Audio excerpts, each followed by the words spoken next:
our first dip into a basketball preview as we gear up for the winter sports. It's coming fast.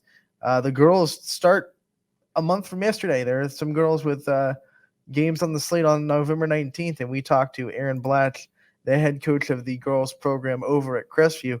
Coach, thank you so much for taking the time to join us today. Hey, thanks for having me. I appreciate it.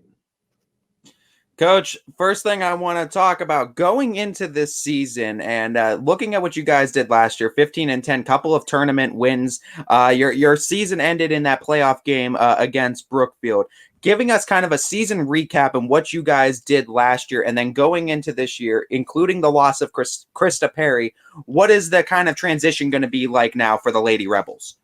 Yeah, our girls are coming off a good season, 15 wins. I know, like everybody else, it was kind of a crazy year with COVID regulations and all of that. And, made a nice little run at the tournament, didn't get quite where we wanted to go. But, we're graduating a really strong senior class. Krista Perry, Mara Hallis, Peyton Huff, Addie Bandy, those four girls had really been cornerstones for us for the last 4 years. Krista and Mara were 4-year varsity players. Peyton and Addie were 3-year varsity players. So, our younger girls definitely have big shoes to fill. I know you mentioned Krista. She's the third all-time leading scorer in program history, scored almost 1,300 points. That's a big hole to fill for sure. But, I think we're ready to transition. We've got a fun, hardworking group. I think a nice combination of older girls and younger girls that are going to work together and continue to get better to have a very rewarding season, I think. You guys have been extremely competitive in the MVAC for the last handful of years, and obviously we know that Brookfield is a young team on the rise. But I think the biggest storyline is that Garfield comes into the league this year. We've seen them a couple of times on YSN before last year. They're a strong girls basketball program that makes this league even tougher. Talk about this MVAC and what to expect out of it this year. Yeah, it's going to be a monster again. Really every year that we've been in the league, this will be year 4. It is an excellent small school girls basketball conference. Garfield's only going to add to that. I know they return a couple double-digit scorers, all state level kids. They're going to be very good. They're well coached. They're going to fit right in. Champion year to year to year has put out an excellent team. I know they graduated some kids too, but their JVs won the league. Their 8th grade won the league. They're going to be just fine. Brookfield, as you mentioned, that's a district finalist team last year. Liberty brings basically everybody back, is extremely talented, has some excellent players. LeBray has one of the best backcourts in the league. Newton Falls year to year to year is an excellent program. And, Campbell's in a bit of a rebuild, but I expect them to be much more competitive this year too. So there's really no off games at all. I think we're all going to be very tournament ready at the end of the conference schedule. And I think it's going to be a battle for, those top couple spots in the conference. Looking at what your team was doing well last year, averaging over 44 points a game, I think offensively was good, and I think your defense was good as well. But talk about some improvements that you want to see from this team, especially with some of the younger girls that are going to have to step up now. Yeah, we're going to play a lot different style, I think, this year. The group that graduated, very talented, very solid group. They were a little bit more methodical offensively. We didn't maybe push the ball quite as much as what I would like, but those ladies did a great job with that, with a little bit slower style. I think with the team we have now, I think maybe we're a little bit deeper. I think we're, maybe have more interchangeable parts where we can probably sub more than what we have in the past. I know in the past, really, Krista and Mara didn't get a whole lot of breaks. I think we could sub in and out a little bit more. And I definitely want to play a lot faster this year. In high school basketball and girls basketball, if you're 5-on-5 all the time, that's going to benefit the defense. So we're going to try to push. We're going to use our depth. We're going to use our athleticism. We're going to get into people and try to be disruptive defensively. I think we've had a real defensive identity the last few years. I want to definitely keep that, but it's probably going to look a little bit different this year than what it has. We're probably going to be up a little bit more in the full court. I'm really excited about some of those adjustments. We've been hyping it up to the kids. They've been working hard trying to get themselves in shape and open gym and conditioning, being ready to get up and down. So I think we're going to look a lot different maybe than what we have. I don't think we have maybe the one kid this year that night to night is going to give you 15, 16, 17 like Krista typically would. So we're going to strive for more balance, for more depth, and try to get a lot of girls developing and involved. We've talked about your league schedule and the teams that you'll be facing twice a year. Who are some non-conference opponents that you're really excited to face the challenge of this year? Well, right now my mind's very much already on Beaver Local because that's the opener. That's a local game. We don't play a lot of local games, honestly. We're kind of the odd man out in the league as far as location goes. So, a lot of the teams that we play, our girls don't really know those kids in the league all that well yet. We're excited about Beaver Local. I think they're going to have a good team. They bring basically everybody back from a year ago. We played Girard, who's a good program. They've been on the schedule in the past. Last year, that game got kind of canceled due to COVID, but they're back. We play United, Springfield, which are a couple other local games, as well as East Liverpool. We picked up Leetonia this year, another Columbiana County matchup. And I believe we have Lowellville and Hubbard as well, I think, to complete that out-of-conference schedule. So it's going to be a very competitive schedule. We're progressing. We've got a long way to go. But I think we've got a chance to be very competitive in those games. Talking about your defense last year, it was a part of a very talented defense, averaging over 11 steals a game last year. Ashton Hughes is one of those players coming back this year that averaged over 2 steals a game last year. Talk a little bit about the impact Ashton is going to have on this defense coming back for her senior year.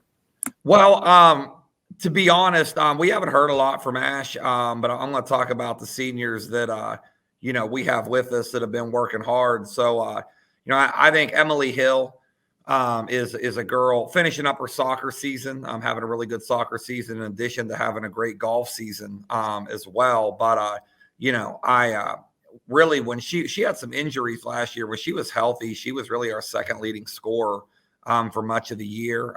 Very talented athlete. I think is going to really excel in what we're trying to do.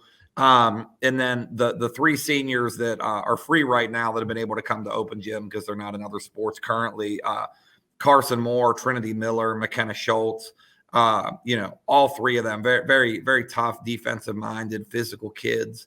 I think Carson, at open gyms brought a lot of intensity defensively. Trinity, I think, is probably the best interior defender in our area. And McKenna kind of just does a little bit of everything, can rebound the ball and finish inside, and has extended her range. So I think that senior class for us is we need some leadership from. They've already started to exhibit that, and and on the court obviously as well. So we're excited about those girls.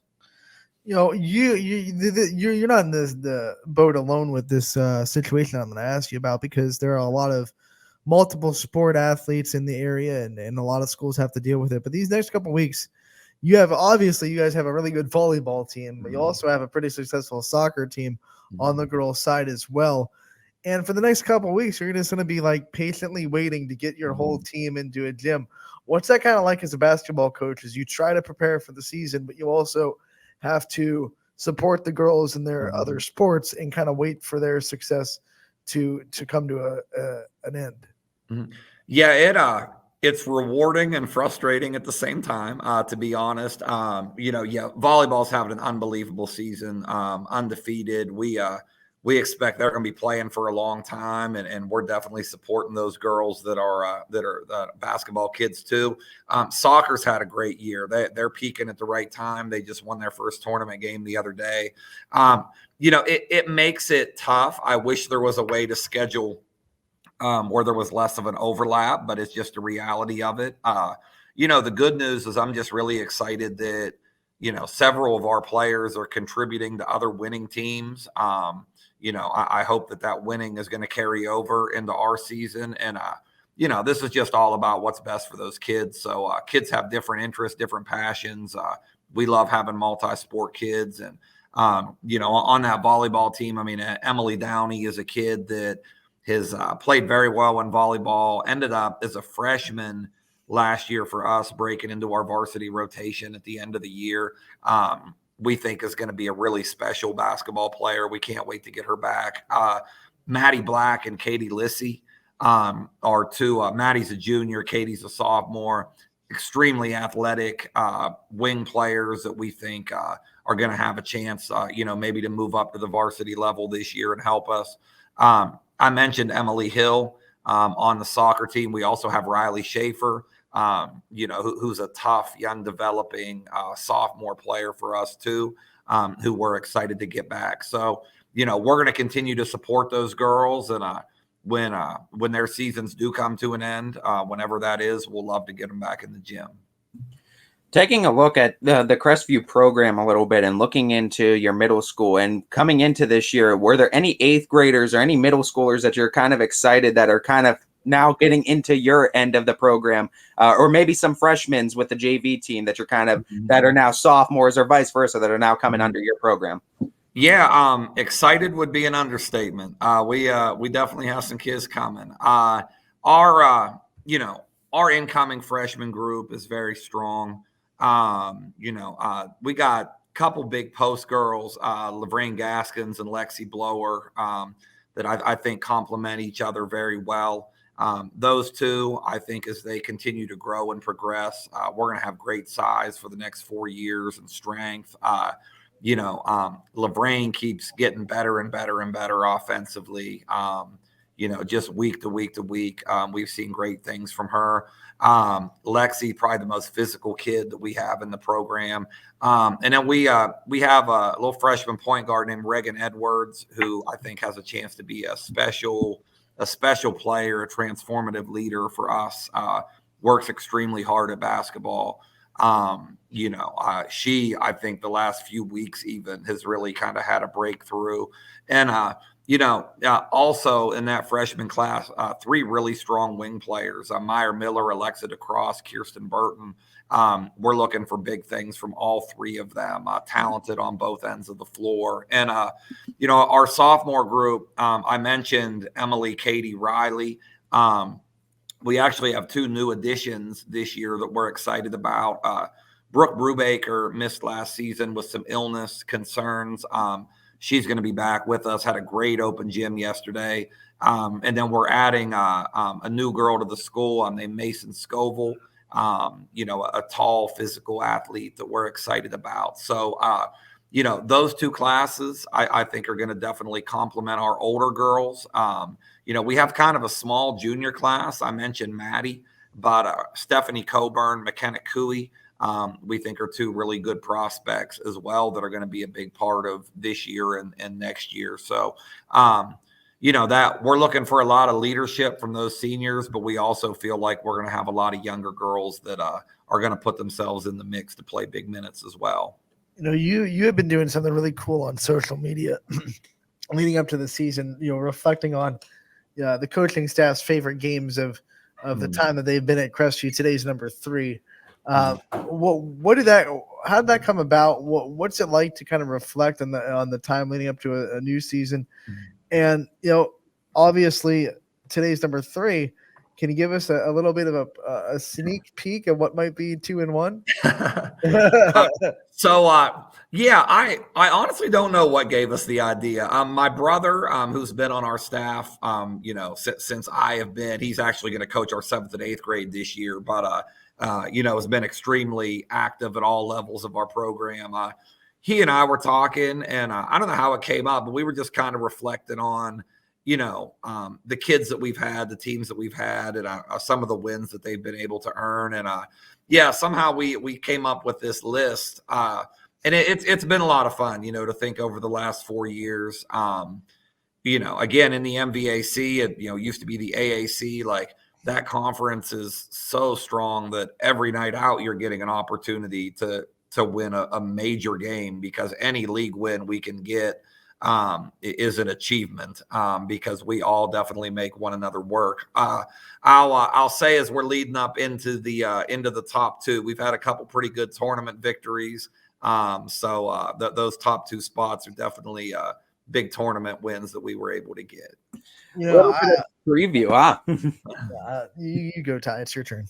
Okay, I'm sorry, but a little bit of a preview of that, and I mean, obviously, that's gonna be exciting seeing what that is, and reflecting on those memories. We all know those memories are a lot more special when you have a community around you to share it with.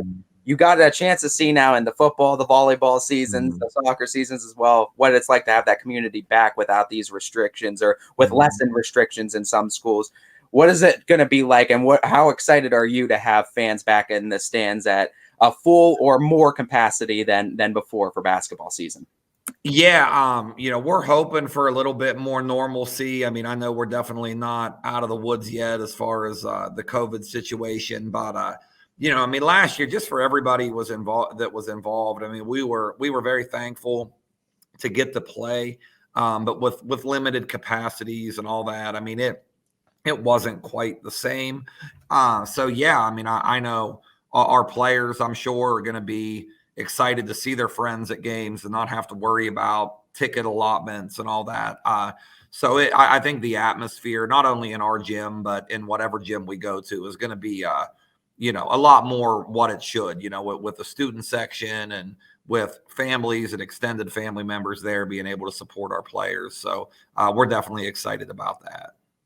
Coach, thank you so much for taking the time to join us today to kind of preview the upcoming girls basketball season in Crestview. We appreciate the time, and we know that we're going to catch up with you again as the season progresses. Well, hey, thanks to you two guys. I appreciate the opportunity. I love talking about our team and talking about our girls, and I know I'm blessed to have the players that we do and to have the coaching staff that we do out here. And I really appreciate all that you guys at YSN do as well. So I know you'll be busy catching up with everybody, and I'm looking forward to working with you guys throughout the year. Thanks. Yeah, we'll be looking forward to talking to you. Hey, thanks, guys. I appreciate it.